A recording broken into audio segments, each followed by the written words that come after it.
Hello guys, welcome back to our channel. আশা করি তোমরা সবাই অনেক ভালো আছো।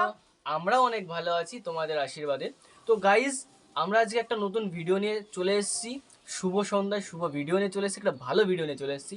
তো তোমরা তো টাইটেল এবং থাম্বনেল দেখে তো বুঝেই গেছো টাইটেল এবং থাম্বনেল দেখে কী বিষয়ে ভিডিওটা হতে চলেছে। তো আমি আরেকবার বলে দিচ্ছি, শাপলার রাজত্ব থেকে সরকার যে কড়া নির্দেশ দিয়েছেন বা কড়া বার্তা দিলেন, কি কড়া বার্তা দিয়েছেন সরকার, তো আমরা আজকে সেটাই দেখব কি এমন কড়া বার্তা দিয়েছেন সরকার থেকে। তো গাইস, বেশি দেরি না করে ভিডিওটা শুরু করার আগে একটা কথাই বলতে চাইছি, যারা যারা আমাদের চ্যানেলে নতুন আছো প্লিজ সাবস্ক্রাইব করে বেল আইকনটা অল করে দিও। আমাদের চ্যানেলটা রিসেন্টলি খোলা হয়েছে, তো যারা যারা আমাদের চ্যানেলে আছো, নতুন ভিডিও দেখছো, ভালো লাগছে, তো তারা চ্যানেলটাকে সাবস্ক্রাইব করে বেল আইকনটা অল করে দিও। এবং আমাদের চ্যানেলে কি ভিডিও তোমাদের চাই সেই বিষয়ে আমাদের একটু কমেন্ট বক্সে জানিয়ে দিও, তাহলে আমরা একটু উৎসাহ পাবো সেই বিষয়ে ভিডিওটা আনার জন্য আমরা চেষ্টা করব অবশ্যই। তো গাইস, চলো ভিডিওটা কি দেখা যাক। প্রশাসনকে বলতে চাই, আমাদের নবী আপনার নবী, আমাদের আল্লাহ আপনার আল্লাহ। আমরা জনগণকে বলতে চাই, আমাদের আল্লাহ আপনার আল্লাহ, আমাদের নবী আপনার নবী। এটা কোনো সাম্প্রদায়িক আন্দোলন নয়, এটা কোনো সাম্প্রদায়িক আন্দোলন নয়, এটা একটা জাতীয় আন্দোলন, এটা একটা জাতীয় আন্দোলন। আমরা জানি আপনারা ইমারা কায়েম করতে পারবেন না, আমরা জানি যে আপনারা আল্লাহর বিধানকে আল্লাহর জমিনে বাস্তবায়ন করার ক্ষমতা রাখেন না, কিন্তু অন্তত সাতেমদের বিচারের আইনটা বাস্তবায়ন করে নিজেদের ঈমান এবং মুসলিমত্বের ন্যূনতম পরিচয়টুকু দেন। আসসালামু আলাইকুম ওয়া রাহমাতুল্লাহি ওয়া বারাকাতুহু। সম্মানিত তাওহীদের জনতা, কেমন আছেন?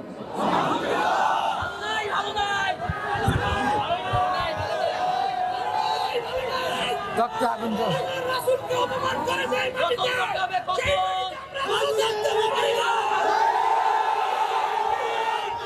তাকবীর তাকবীর তাকবীর।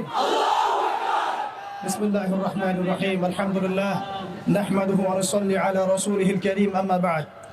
সম্মানিত তাওহীদের জনতা, আপনারা সকলেই জানেন যে আমরা কি উদ্দেশ্যে এখানে একত্রিত হয়েছে।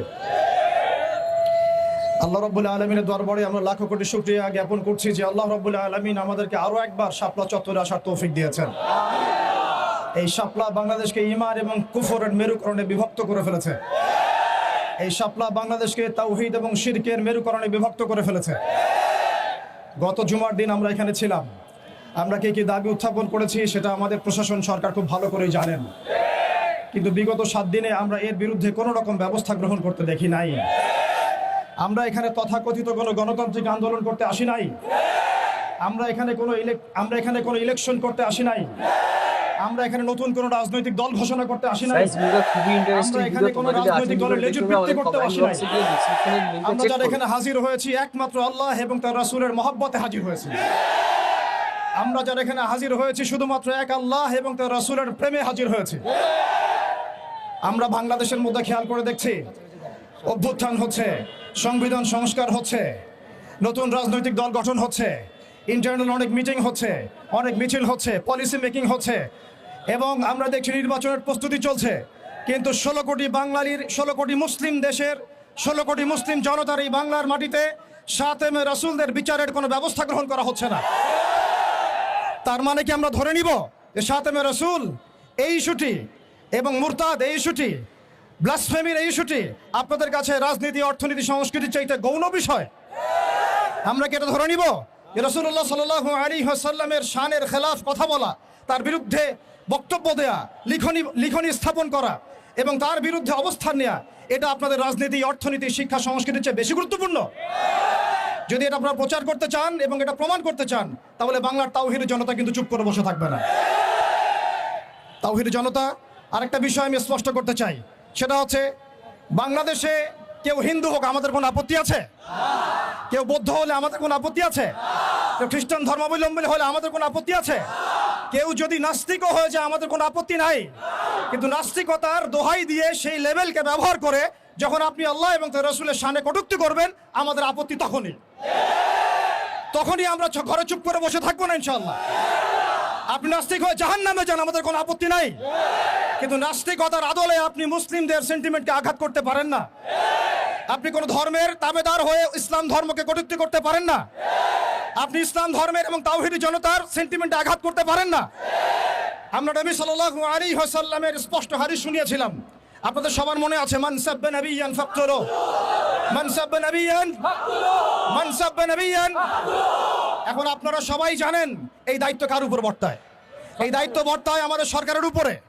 সরকার মুসলিম হোক, অমুসলিম হোক, ইন্টারিম হোক অথবা দলীয় সরকার হোক, যে কোনো সরকারি হোক না কেন, তার উপরে দায়িত্ব বর্তায় তারা যেন শাতেমে রাসূলের বিচার করেন, তারা যেন আল্লাহ দ্রোহীদের বিচার করেন, তারা যেন ইসলাম বিদ্বেষীদের বিচার করেন, তারা যেন ইসলাম ফোবিয়া যারা ছড়ায় তাদের বিচার করেন। কিন্তু এখন পর্যন্ত আমরা তাদেরকে মামলা নিতে পর্যন্ত দেখি নাই। আমাদের ভাইয়েরা থানায় থানায় ঘুরেছেন, মামলা নেওয়া হয় নাই। এই তথাকথিত গণতান্ত্রিক আইনের এবং এই তাগুতি সিস্টেমের মার পেছে শাতেমে রাসূলের মতো স্পর্শগত ইস্যুতে মামলা নেওয়া হচ্ছে না। তাহলে কি আমরা এটা প্রমাণ করেছেন আপনারা তাহলে যে তাগুতি বিধান কখনোই সাম্য এবং ইনসাফ কায়েম করতে পারে না? আপনারা নিজেরাই প্রমাণ করেছেন যে তাগুতি বিধান এবং মানব রচিত সংবিধানগুলো, আইনগুলো কখনো মুসলিমদের সেন্টিমেন্টের পক্ষে আসতে পারে না।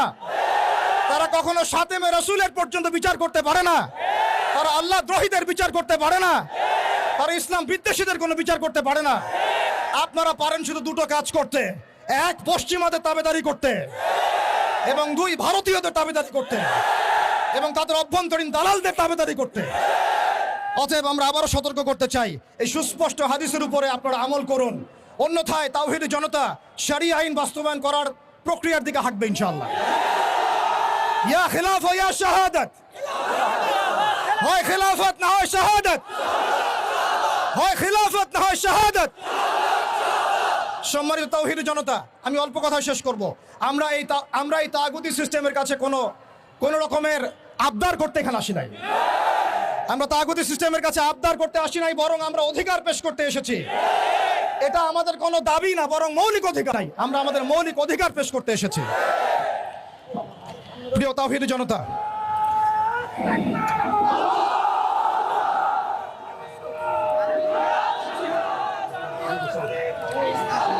প্রিয় তাওহীদি জনতা, আমাদের হাতে সময় কম, আমি 2 মিনিটে শেষ করছি। আমরা এখানে বিগত জুমায় রাখাল রাহা এবং তার দোষরদের ব্যাপারে ব্যবস্থা নেওয়ার জন্য এখানে এসেছিলাম, এই দাবি উত্থাপন করার জন্য এসেছিলাম, কিন্তু আমরা এর কোনো বাস্তব প্রতিফলন দেখি নাই। আজকে আমরা আরো বড় পরিসরে দাবি দেওয়া পেশ করব, বরং এটা আমাদের অধিকার। সেটা হচ্ছে শুধু রাখাল রাহা নয়, বরং যত প্রকার শাতেমে রাসূল আছে, যত প্রকার আল্লাহ দ্রোহী আছে, ইসলাম বিদ্বেষী আছে, প্রশাসনের মধ্যে হোক, আমলাতন্ত্রের মধ্যে হোক, এমপি মন্ত্রীর মধ্যে হোক, জনগণের মধ্যে হোক, ব্লগারদের মধ্যে হোক, যে কোনো শ্রেণী পেশার মধ্যে হোক না কেন, তাদের সবার বিচার বাংলার মাটিতে করতে হবে। এখানে আমরা শুধু একজন রাখাল রাহার বিপক্ষে কথা বলতে আসি নাই। আমরা রাখাল রাহার যত রকম দোষর আছে, তাবেদার আছে, সবার বিরুদ্ধে আমাদের অবস্থান স্পষ্ট করতে এসেছি। দ্বিতীয় কথা হচ্ছে, এই সিস্টেম প্রণয়ন করতে হবে এমনভাবে যাতে আন্তর্জাতিক বিচার ব্যবস্থাকে পর্যালোচনা করে এমন একটা ব্লাসফেমি আইন বাংলাদেশে প্রণয়ন করা হয়, যাতে এই বিষয়গুলোর বিচার তো হয়, ইন ফিউচার ভবিষ্যতে বাংলাদেশের মাটিতে কেউ আল্লাহ এবং তার রাসূলকে কটূক্তি করার সাহস না পায়। এমন একটা আইন আমরা প্রণয়ন করতে চাই আপনাদের মাধ্যমে, এবং এমন একটা আইন প্রণয়নের দাবি করতে চাই আপনাদের কাছে, যেই আইনের মধ্য দিয়ে আগামীর বাংলাদেশে কোনো প্রজন্ম গড়ে উঠবে না যারা আল্লাহ এবং তার রাসূলকে গালিগালাজ করে। আমরা জানি আপনারা শরিয়া কায়েম করতে পারবেন না, আমরা জানি আপনারা ইমারা কায়েম করতে পারবেন না, আমরা জানি যে আপনারা আল্লাহর বিধানকে আল্লাহর জমিনে বাস্তবায়ন করার ক্ষমতা রাখেন না, কিন্তু অন্তত শাতেমদের বিচারের আইনটা বাস্তবায়ন করে নিজেদের ঈমান এবং মুসলিমত্বের ন্যূনতম পরিচয়টুকু দেন। নিজেদের ঈমান এবং মুসলিমত্বের ন্যূনতম পরিচয়টুকু আপনারা প্রদান করেন। প্রিয় তাওহীদি জনতা, আমরা শেষ কথা বলছি এটাই, যে আমাদের সরকার এদের বিরুদ্ধে আমাদের অবস্থান নয়, আমাদের প্রশাসন তাদের বিরুদ্ধে আমাদের অবস্থান নয়, আমাদের জনগণ তাদের বিরুদ্ধে আমাদের অবস্থান নয়। আমরা আজকে চাইলে এখানে কোটি মানুষের সমাবেশ করতে পারতাম। আমরা ওয়ার্ল্ড অ্যাফেয়ার্স বুঝি, আমরা জিওপলিটিক্স বুঝি, আমরা দেশের অভ্যন্তরীণ বিশৃঙ্খলাগুলো বুঝি, কিন্তু আমরা শাতেমে রাসূলের ইস্যুতে কেউ চুপ থাকবো না ইনশাআল্লাহ।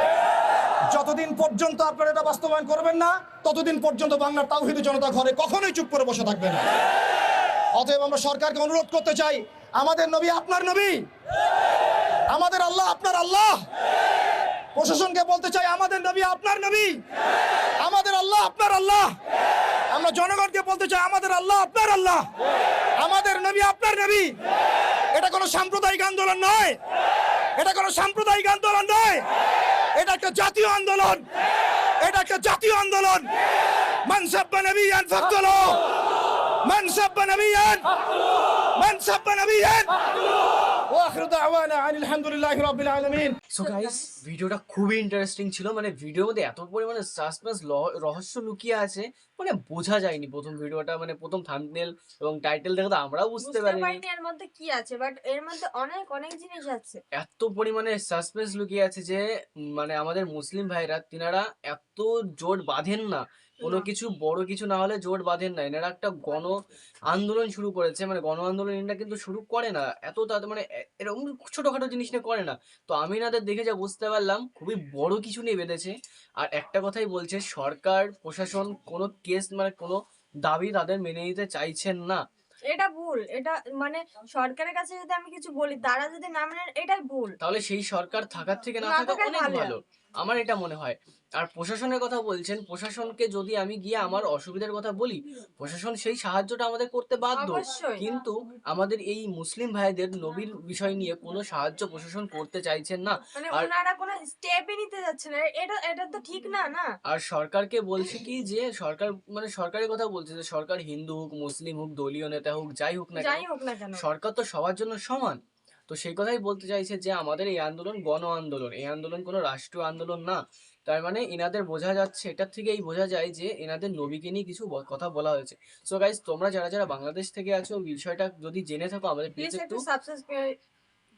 না, আমি আবার বলছি। আবার বলছি। হাসবি না, সারা বছর হাসবি না। ঠিক আছে আর সো গাইস, তোমরা যারা বাংলাদেশ থেকে আছো প্লিজ আমাদের এই বিষয়টা নিয়ে একটু বলে দিও, কারণ আমরা এই বিষয় নিয়ে জানি না। জানিয়ে দিও আমরা এই বিষয় নিয়ে কিচ্ছু জানি না। আমরা একটু আন্দাজ করতে পেরেছি যে নবীকে নিয়ে কিছু বলা হয়েছে। অবশ্যই। তো গাইস, তোমরা যারা বাংলাদেশ থেকে আছো প্লিজ জানিও। আর তোমাদের ভিডিওটা কেমন লেগেছে আমাদের সেটা কমেন্ট করে বলো। আর এটা তো অবশ্যই বলবে যে কোন বিষয় নিয়ে ভিডিওটা ছিল। তো গাইস, যারা যারা নতুন আছো প্লিজ সাবস্ক্রাইব করে বেল আইকনটা অল করে দিও। তো আজকের মতন এখানে রাখছি।